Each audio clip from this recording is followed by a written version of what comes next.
And shifting focus to Washington, D.C., where the visiting UK Prime Minister Keir Starmer faced President Donald Trump's mercurial diplomacy. Now, the British Prime Minister left the US capital with a mixed bag of geo-economic and geopolitical takeaways. Trump handed Starmer a potential win on a possible trade deal. On the other side of the table, the British Prime Minister appealed to Trump's love of the British royal family and handed the US President an invitation for a state visit from King Charles III. We'll once again demonstrate the power of our country's unique friendship. This is indeed a unique friendship. It's been many years, and I think it's only gotten stronger, and we will make sure that it stays that way. We're going to have a great trade agreement. One way or the other, we're going to end up with a very good trade agreement for both countries. And we're working on that as we speak. This is a letter from His Majesty the King. It's an invitation for a second state visit. This is really special. This has never happened before. This is unprecedented. And I think that just symbolises the strength of the relationship between us. So this is a very special letter. I think the last state visit was a tremendous success. From the White House, while the British Prime Minister was able to claim a symbolic geo-economic win for London, he struggled to win over Trump for Europe's security framework against a potential Russian aggression. In one key moment of their bilateral interaction, as the British Prime Minister peppered praises on the Trump-led America, Trump asked Starmer if the UK could take on Russia without America's help. The British Prime Minister chose to laugh off Trump's sharp quip. The message from the US President was clear. British, and by extension the European security in the face of a potential Russian aggression, is still dependent on the United States. But we've also always been there backing each other up between our two countries. That is why this is the greatest alliance for prosperity and security I think the world has ever seen. Whenever necessary, we've absolutely backed each other up, and that's at the core. Could you take on Russia by yourselves? Meanwhile, Europe's concerns that Trump-led America will reward Russia in case of a potential peace deal to end the Ukraine war remained unresolved.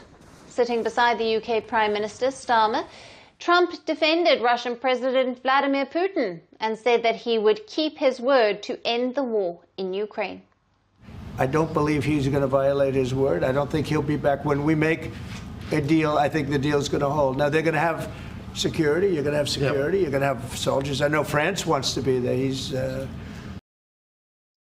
European nations, led by France and even the post-Brexit Britain, want a US security backstop in exchange for deploying peacekeepers in Ukraine once a peace deal is reached. British officials had earlier called for US support, including aerial and satellite intelligence and air power if necessary to deter Russian aggression.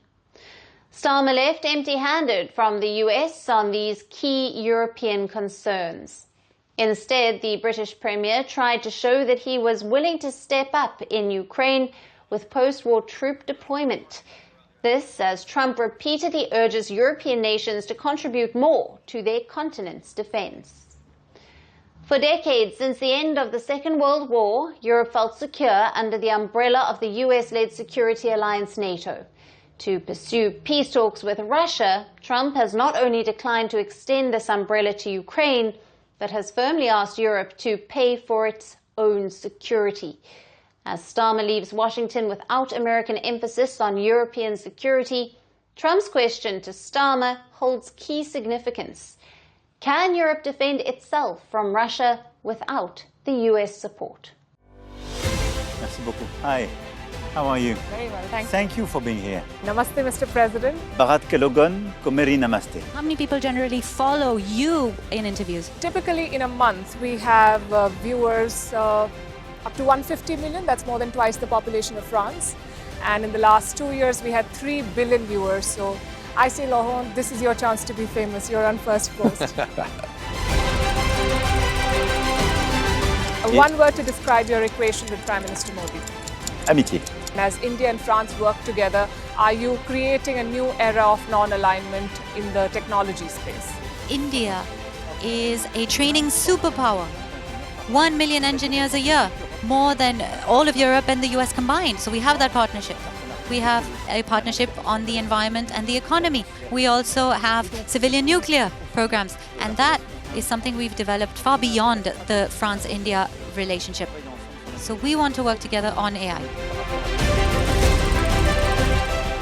And then comes China with its DeepSeek, creating models at a fraction of the cost. Did that innovation take you by surprise? Did that breakthrough make you sit up and think, what did the Chinese do and how?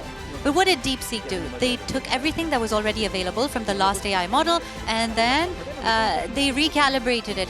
So are you going to ban Chinese AI in France? So we don't have this American approach of banning tech because of where it comes from.